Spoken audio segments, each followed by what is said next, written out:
सर्दी की एक यखबस्ता रात थी। शहर की चकाचौंध रोशनियों के बीच एक पुराने फुटपाथ पर रहमत चाचा बैठा जूते पॉलिश कर रहा था।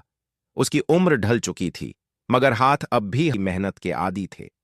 दिन भर की मजदूरी के बाद वो थका हारा बैठा था जब अचानक एक दबली पतली बली उसके पास आकर रख गई। बली की आंखों में भूख और बेबसी थी। रहमत चाचा ने मुस्कुराकर अपनी रोटी का आधा हिस्सा तोड़ा और उसके आगे रख दिया।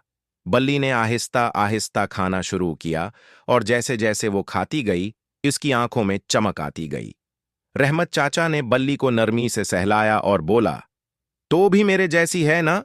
कोई सहारा नहीं, लेकिन फिर भी जीने की उम्मीद बाकी है। ये मामूल बन गया, हर रोज चमकी है। बली रहमत चाचा के पास आती और दोनों मिलकर जो कुछ मैसर होता खा लेते।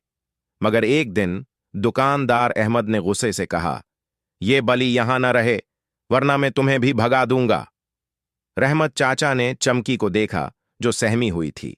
उसने आहिस्ता से कहा, चमकी, दुनिया में कुछ लोग समझते नहीं, मगर मोहब्बत हर चीज पर भारी होती है।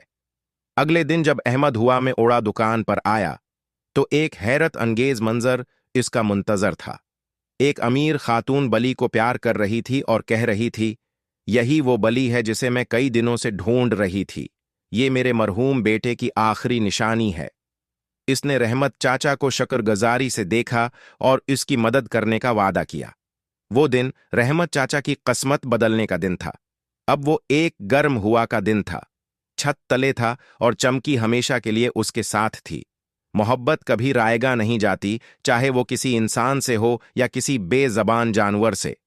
लाइक और सब्सक्राइब करना मत भूलना।